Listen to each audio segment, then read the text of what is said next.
Faraday law, Faraday law for electromagnetic induction. ठीक है, कि फैराडे ने इलेक्ट्रोमैग्नेटिक इंडक्शन के लिए कौन कौन सा लॉ दिया था। तो उसके हमने स्टार्टिंग में डिस्कस कर लिया था कि इलेक्ट्रोमैग्नेटिक इंडक्शन होता क्या है।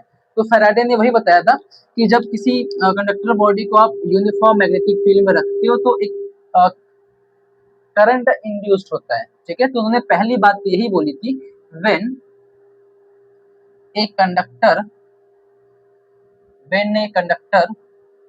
Placed in uniform magnetic field, uniform magnetic field and change their flux, ठीक है, change their flux, there will be EMF induced, there will be EMF induced। मतलब जब किसी कंडक्टर बॉडी को मैग्नेटिक फील्ड के अंदर आप रखते हो तो मैग्नेटिक फील्ड के अंदर रखने के बाद उसमें जब करंट वगैरह में चेंज नहीं करेंगे, ठीक है, तो उस टाइम पे आपके मैग्नेटिक फ्लक्स में जो भी चेंज आएगा, तो मैग्नेटिक फ्लक्स में अगर हम चेंज करते हैं तो मैग्नेटिक फ्लक्स में चेंज करने की वजह से हमारा EMF प्रोड्यूस्ड होगा। ठीक है, और जो EMF प्रोड्यूस होगा उसकी वैल्यू क्या होगी। तो दूसरी बात उन्होंने ये बोली कि देखो, पहली बात तो ये बोली थी कि जब किसी कंडक्टर बॉडी को आप यूनिफॉर्म मैग्नेटिक फील्ड के अंदर रखते हो और मैग्नेटिक फ्लक्स में चेंजिंग करते हो, ठीक है, मैग्नेटिक फ्लक्स में चेंज करते हो, तो मैग्नेटिक फ्लक्स में चेंज करने पे आपको EMF प्रोड्यूस करके मिलेगा, वहां पे EMF इंड्यूस्ड हो जाता है। ठीक है, तो अब EMF जब इंड्यूस्ड होता है तो उसकी वैल्यू क्या होती है। तो आगे उन्होंने बताया कि the EMF, value of EMF is directly proportional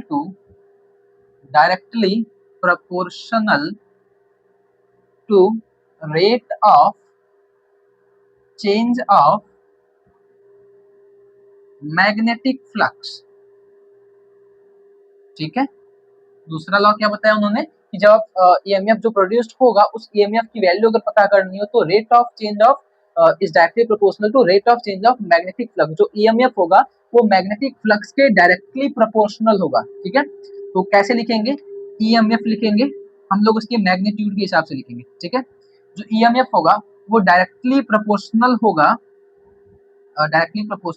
rate of change of flux की। तो फ्लक्स को दिखाया जाता है फाई से और उसके रेट ऑफ चेंज ऑफ को दिखाना हो तो d phi by d t करके दिखाते हैं। ठीक है, रेट ऑफ चेंज को ऐसे दिखाया जाता है, डी टी से डिवाइड करा जाता है और मैग्नेटिक फ्लक्स का है तो d phi by d t. ठीक है, हम लोग उसके मैग्नीट्यूड को लेके चल रहे हैं। ठीक, तो आगे और इसको जब ये कांस्टेंट वैल्यू को हटाओगे तो कोई के टर्म यूज करना पड़ेगा, जानते ही हो EMF है, इसकी कांस्टेंट को ये प्रोपोर्शनल साइन हटाओ तो कांस्टेंट यूज करना पड़ेगा, तो आपको मिलेगा d phi by d t करके।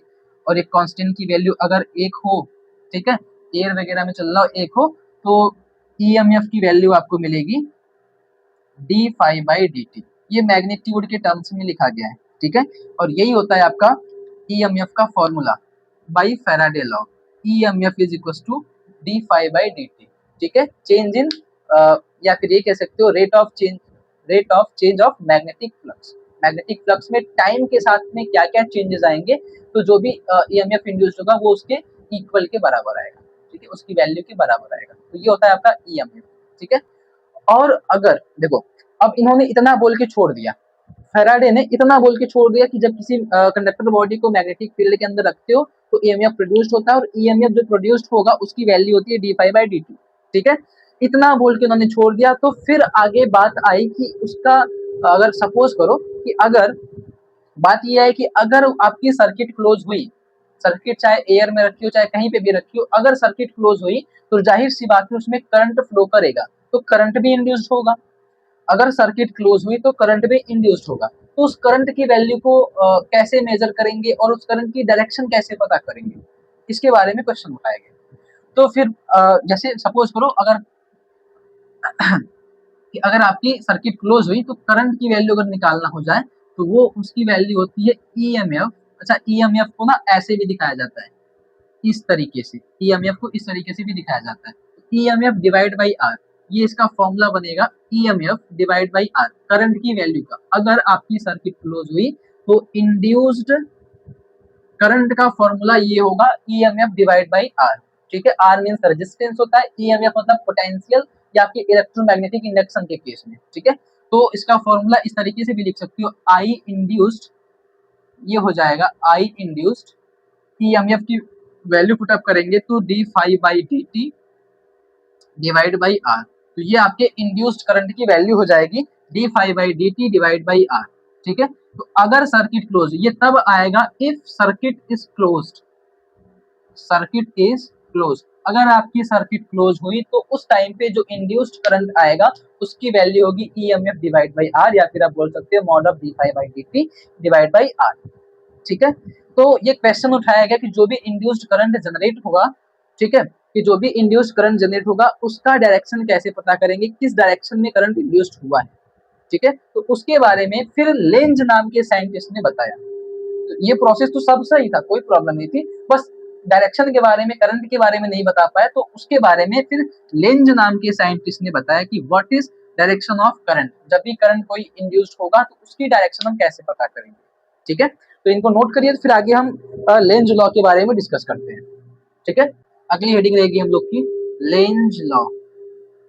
ठीक है, लेंज लॉ क्या होता है, फैराडे लॉ तो हो गया, अब डिस्कस करेंगे लेंज लॉ क्या होता है। ठीक, तो लेंज ने क्या बताया कि जो भी आपका करंट इंड्यूस्ड होगा उसकी डायरेक्शन को पता करना है, तो उसकी डायरेक्शन आप इस हिसाब से बताना कि जिस हिसाब से वो करंट या ईएमएफ इंड्यूस्ड हुआ है। ठीक है, मतलब ईएमएफ या जो भी करंट आपका डायरेक्शन बताना होगा, तो जो भी करंट आपका इंड्यूस्ड हुआ है उसकी डायरेक्शन वो होगी जिस सोर्स से वो इंड्यूस्ड हुआ है उसको वो अपोज करने का काम करेगा। मतलब फिर से सुनो, जिस सोर्स से करंट इंड्यूस्ड हुआ है उस सोर्स को वो अपोज करने का काम करती है। ठीक है, जो भी आपका करंट इंड्यूस्ड होगा, the induced current, the induced current in EMI is oppose the source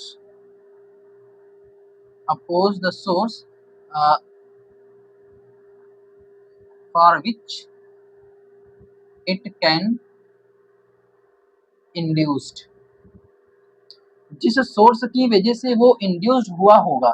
ठीक है, जिस सोर्स की वजह से करंट इंड्यूस्ड हुआ था उस सोर्स को वो अपोज करने का काम करेगा, तो उस हिसाब से आप उसकी डायरेक्शन को बता पाओगे। जैसे अब कैसे हुआ होगा, तो करंट इंड्यूस्ड कब हुआ था, इलेक्ट्रोमैग्नेटिक इंडक्शन के अंदर, तो वो इंड्यूस्ड हुआ था जब हमने मैग्नेटिक फ्लक्स में चेंज करा था। ठीक है, जब हमने मैग्नेटिक फ्लक्स में, जो हमारा मैग्नेटिक फ्लक्स था, हमने जब उसमें चेंजिंग लाई, मतलब मैग्नेटिक फ्लक्स को जब हम बढ़ाते या घटाते हैं, ठीक है, जब भी मैग्नेटिक फ्लक्स के अंदर हम लोग चेंजिंग लाते हैं तो उस टाइम पे आपका करंट इंड्यूस होता है। और जब सर्किट क्लोज होती है, ठीक है, जब सर्किट क्लोज होती है, किसी कंडक्टर बॉडी को मैग्नेटिक फील्ड के अंदर रखते हैं तो मैग्नेटिक फील्ड में चेंज आती है। ठीक है, एरिया में चेंजिंग आती है, एंगल वगैरह में चेंज आता है, तो वो ना करके हम बोल देते हैं कि मैग्नेटिक फ्लक्स में जब चेंजिंग आती है, तो जब मैग्नेटिक फ्लक्स में चेंज करते हैं तो करंट आपका इंड्यूस्ड होता है। अब वो करंट इस मैग्नेटिक फ्लक्स के डायरेक्शन को अपोज करेगा। मतलब अगर आप मैग्नेटिक फ्लक्स की वैल्यू को बढ़ाओगे तो करंट उसको बढ़ने नहीं देगा, और मैग्नेटिक फ्लक्स की वैल्यू को घटाओगे तो करंट उसको घटने नहीं देगा। ये इसकी डायरेक्शन होती है करंट की। मतलब करंट के बारे में उन्होंने इस तरीके से बताया कि जिस सोर्स के वजह से वो जनरेट हुआ है तो उस सोर्स को वो अपोज करने का काम करेगा, अपने सोर्स को अपोज करने का काम करेगा। जैसे कि मैग्नेटिक फ्लक्स की वजह से ये करंट इंड्यूस्ड हुआ है, जब आप मैग्नेटिक फ्लक्स की वैल्यू को बढ़ाओगे तो करंट मैग्नेटिक फ्लक्स को बढ़ने नहीं देगा, और जब मैग्नेटिक फ्लक्स को घटाओगे तो करंट मैग्नेटिक फ्लक्स को घटने नहीं देगा। ये बताया था लेंज ने। ठीक है, मतलब करंट की वैल्यू को बढ़ाना चाहो तो बढ़ने नहीं देगा, करंट की वैल्यू को घटाना चाहो तो घटने नहीं देगा। मतलब मैग्नेटिक फ्लक्स की वैल्यू को बढ़ाना चाहोगे तो वो उसको अपोज करेगा, मैग्नेटिक फ्लक्स की वैल्यू को घटाना चाहोगे तो वो उसको फिर भी अपोज करेगा। ठीक है, तो उस सोर्स को वो अपोज करता है। तो ये होता है आपके करंट का डायरेक्शन वगैरह। ठीक, अब उसकी वैल्यू फिर उन्होंने जो अब डायरेक्शन बताना हो गया, तो अब उन्होंने क्या कहा कि जो भी फैराडे ने फॉर्मूला दिया था ईएमएफ का, ईएमएफ का जो फॉर्मूला था mod of d five by d t, ये फॉर्मूला था आपके ईएमएफ का। ठीक है, तो उन्होंने क्या कहा, बस इसमें एक माइनस ऐड कर लो। इसमें एक माइनस इंक्लूड कर लो, यही आपके इंड्यूस्ड करंट के बारे में डिस्कस करेगा कि इंड्यूस्ड करंट किस तरीके से काम करता है। मतलब उन्होंने एक माइनस बढ़ा दिया और ये बोल दिया कि जिस सोर्स की वजह से वो इंड्यूस हुआ था उस सोर्स को वो अपोज करने का काम करता है, और उसका फॉर्मूला ईएमएफ का उस टाइम पे तब ये बनेगा माइनस का D five by d T, और वो उसकी डायरेक्शन के बारे में बताएगा। ठीक है, तो वो उस टाइम पे उसकी डायरेक्शन के बारे में बताता है।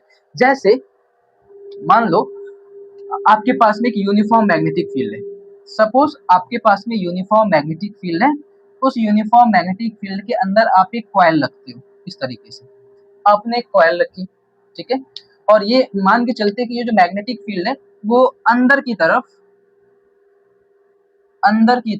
बढ़ रही है, ठीक है, अंदर की तरफ बढ़ रही है। सपोज करते हैं कि जो आपकी मैग्नेटिक फील्ड है वो अंदर की साइड में बढ़ रही है, हम मान के चलते हैं मैग्नेटिक फील्ड अंदर की साइड में बढ़ रही है, तो जब करंट की डायरेक्शन बतानी होगी तो वो करंट क्या करेगा, उस अंदर की तरफ बढ़ते हुए मैग्नेटिक फील्ड को अपोज करेगा, और जब अपोज करेगा तो करंट की डायरेक्शन आपको मिलेगी एंटी क्लॉकवाइज।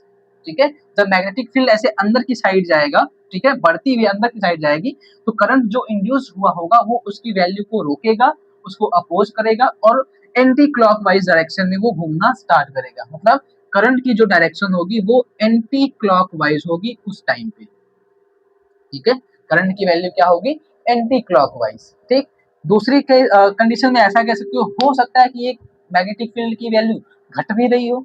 तो अगर हम ये मान के चलते हैं किसी मैग्नेटिक फील्ड के अंदर, सपोज करो आपके पास में यूनिफॉर्म मैग्नेटिक फील्ड है, और वो यूनिफॉर्म मैग्नेटिक फील्ड के अंदर आप एक कॉइल रखते हो, ठीक है, एक कॉइल को रखते हो, और मैग्नेटिक फील्ड जो आपका है वो बाहर की तरफ घट रही है। हम सपोज करते हैं, देखो अब अंदर की तरफ बढ़ भी रही है और अंदर की तरफ घट भी रही है, तो दोनों सेम हो नहीं सकता एक टाइम पे। तो सपोज करते हैं अंदर की तरफ जब बढ़ेगी तो बाहर की तरफ वो घटेगी, ये पॉसिबल है। तो जब वो बाहर की तरफ घट रही होगी, बाहर की तरफ घट रही है, हम सपोज करते हैं कि मैग्नेटिक फील्ड जो है आपकी वो बाहर की तरफ कम हो रही है, तो जो करंट इंड्यूस्ड होगा वो बाहर की तरफ जब मैग्नेटिक फील्ड घटेगी तो उसको अपोज करने का काम करेगी। ठीक है, और जब अपोज करेगी तो उसकी डायरेक्शन जब बतानी होगी तो वो उसकी डायरेक्शन होगी क्लॉकवाइज। तो उस टाइम पे करंट आपका क्लॉकवाइज डायरेक्शन में उसको अपोज करने के लिए घूमना स्टार्ट करेगा।